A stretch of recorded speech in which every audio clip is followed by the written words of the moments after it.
आपको बताना चाह रहा हूँ कि एक तो ये चिंतन शिविर जो हम शादियों में लगाते हैं, एक अलग टेंट लग के जो चिंतन शिविर लगता है जिसमें बैठ के 2 पैक के बाद में समाज की चिंता करते हैं। थोड़ी सी बर्फ का टुकड़ा, थोड़ा सा सोडा, और सबसे पहला चिंतन तो जिसके घर में चिंतन होता है उसका हम बेड़ा गर्क कर देते हैं। बच्चे की शादी के अंदर बारात एक दिन रुकती है, एक रात रुकती है, सुबह हम चले जाते हैं। मैं माँ जगदम्बा के समान हमारी माता और बहनों का नाम लेना माफ करना भूल गया था। आप भी विराजे हैं हमारी महिला सरदार। तो मैं आपको कहना चाहता हूँ कि ये जो चिंतन शिविर जो हम लगा रहे हैं, ये कोई प्राउड की बात नहीं है।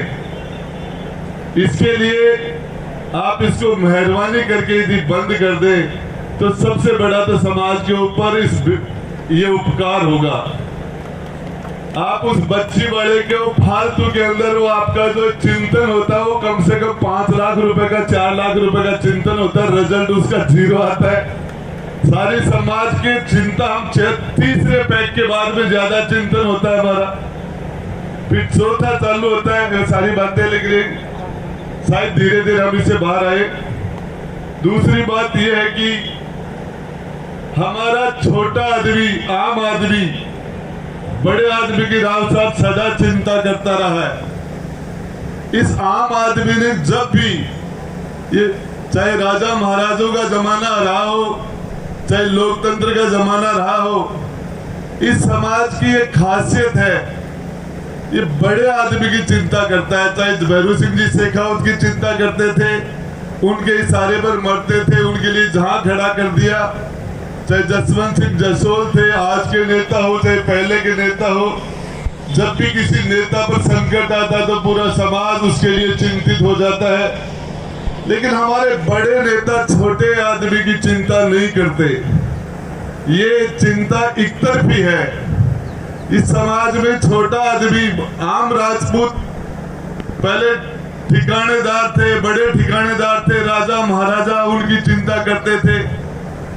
आज भी मेरे पिता श्री मौजूद हैं, वो मेरे से ज्यादा चिंता ठाकुर साहब वीरेंद्र प्रताप सिंह जी की करते हैं। एक चुनाव हम दोनों ने आमने सामने लड़ लिया था 2008 में, तो मेरे पिताजी ने इनको वोट दिया था, मुझे नहीं दिया था। हकीकत बता रहा हूँ।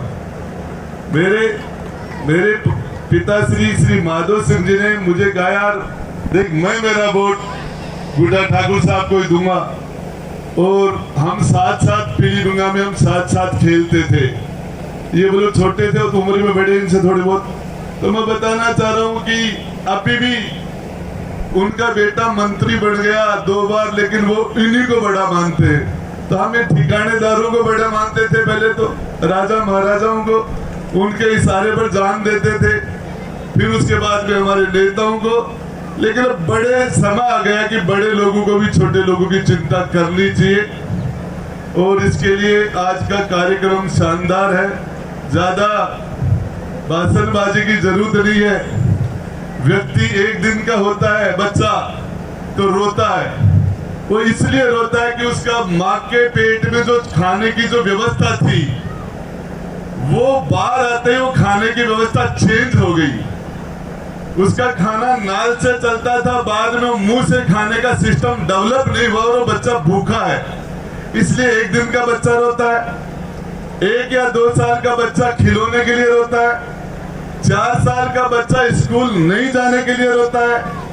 8 साल का बच्चा होमवर्क नहीं हो रहा इसलिए रोता है। 15 साल का बच्चा इसलिए रोता है कि नंबर कम आ गए, घर वाले डांट रहे हैं, इसलिए रोता है। 20 साल का नौकरी के लिए रोता है, बाद में शादी के लिए रोता है। शादी यदि मन वाफिक नहीं हुई तो रोता है। शादी होने के बाद बच्चा नहीं हुआ तो रोता है। बच्चा काबिल नहीं हुआ तो रोता है। बच्चा ज्यादा काबिल हो गया, अमेरिका चला गया, फोन करके संभाले नहीं तो रोता है। तो मेरे हिसाब से रोना तो चलता रहता है। लेकिन ओम प्रीत जी ने एक बात बहुत शानदार कही थी कि हमें अपने आप को समझना चाहिए, अपने खुद से मिलना चाहिए, और हमें खुद का टाइम देना चाहिए। मेरा तो आपसे एक ही निवेदन है सारे लोगों से कि हकीकत है कि हम आप सारे लोगों में वो क्वालिटी है। कुबेर सिंह जी को एक अलग से धन्यवाद ये देना चाहूंगा कि आपने सर्व समाज से हमारे राव साहब का स्वागत कराया और सभी समाजों को जाजम पर बुलाया। ये हमारे राव शेखा की हो, चाहे हमारे टोडरमल जी की हो, या हमारे पूर्वजों की ये एक विरासत है कि सबको साथ लेके चलना। आज भी हमारे लोगों में, मैं ये आपको बड़ी सफाई के साथ ये कह रहा हूं कि हमारे लोगों में वो क्वालिटी है हमारे लोगों में कि 36 कौम को साथ लेने के चलने का संस्कार यदि किसी एक कौम में सबसे नंबर 1 है तो वो कौम राजपूत है, क्षत्रिय समाज है।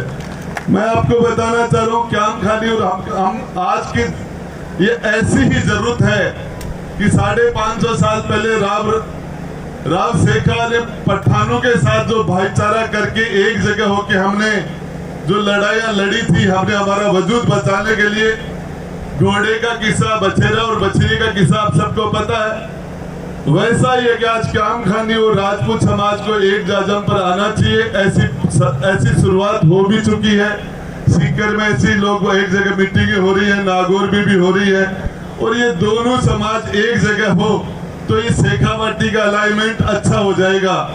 बाकी की कौमों को इसकी बहुत बड़ा, दूसरी कौमों को इसका बहुत बड़ा फायदा होगा। जिस तरीके से सामाजिक असंतुलन हो गया, एक साइड को ज्यादा भारी होना लोकतंत्र के लिए अच्छा नहीं है। सामाजिक पूरे शरीर के अंदर, पूरे समाज में अनुपात अच्छा होना चाहिए। नौकरियों में भी होना चाहिए, बिजनेस में भी होना चाहिए, राजनीति में भी होना चाहिए, समाज में भी होना चाहिए। समाज का अनुपात बना रहे, इसके लिए राजपूत और क्याम खानी समाज को एक जाजम पर आने की वक्त आज के जमाने की जरूरत है। पहले कुछ भी रहा होगा, ये सारी बातें हैं। और मैं ज्यादा समय नहीं लेता हुआ मैं तो आपको एक ही बात बताना चाह रहा हूं कि राव साहब पिछली 2008 के अंदर जब भी राव साहब बोलते थे, स्पीच होता था इनका हाउस के अंदर, चाहिए ऐसा कोई विधानसभा में जब प्रश्नकाल में इनका क्वेश्चन होता था राव साहब का, जिस मंत्री के क्वेश्चन राव साहब का लग जाता था वो रात को सो नहीं पाता था।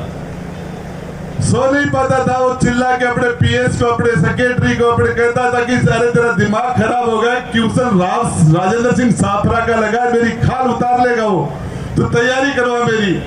इनके प्रश्न के बाद में मंत्री का चित्त होना तय था। और ये अब की बार हमारे साथ विधानसभा में नहीं, इनकी कमी हमें तो रोज खलती है, रोज। सच्चाई है कि राव साहब ने अपनी शानदार छाप छोड़ रखी है और ये हकीकत में हमारे राव शेखा के वंशज होने का सारी चीजें पूरी करते हैं। हमारे नेता, हमारे राजा होने के काबिल ऐसा ही हमारा राजा होना चाहिए। और इसके लिए मैं राव साहब आप पधारे और आपका बहुत बहुत धन्यवाद। ये रहा सवाल, ये 1500 बीघा गौशाला को देने का, कंवर नरेंद्र सिंह के नाम से एग्रीकल्चर कॉलेज है हमारे जोबनेर में। उन्होंने 1500 बीघा कच्ची जमीन है, पक्की नहीं है, लेकिन हमारे कुंवर नरेंद्र सिंह ने 3500 बीघा जमीन जोबनेर में एग्रीकल्चर कॉलेज को देके एग्रीकल्चर कॉलेज बनाया। उनकी यूनिवर्सिटी में उनका नाम देने के लिए हमारे राव साहब ने जो संघर्ष किया, जो बीड़ा उठाया और उसको पूरा करवाया, उसमें राव साहब का बहुत बड़ा हाथ है और इनका रोल था। और यही नहीं, हमारे दुनिया भर के किस्से हैं, इसमें त्याग के अंदर, वीरता में, दातारी में कोई भी मुकाबला नहीं, चरित्र में कोई मुकाबला नहीं, ईमानदारी में कोई मुकाबला नहीं, और होनेस्टी के अंदर चाहे ले लो, चाहे त्याग, किसी भी चीज में समाज का कोई मुकाबला नहीं। और मैं इतनी बड़ी तादाद में आप सारे लोग आए, आपका बहुत बहुत धन्यवाद। शायद मैं ज्यादा बोल गया, लेकिन अब राव साहब को सुन लेंगे हम सारे, और मैं भी उन्हीं को सुनने के लिए आया हूँ। आज के इस शानदार आयोजन करने के लिए मैं कुबेर सिंह जी और नथु सिंह जी के ट्रस्ट, नथु सिंह स्मृति संस्थान को, इस पूरे सदस्य को, सभी को बहुत बहुत धन्यवाद देता हूँ। जय श्री गोपीनाथ जी की।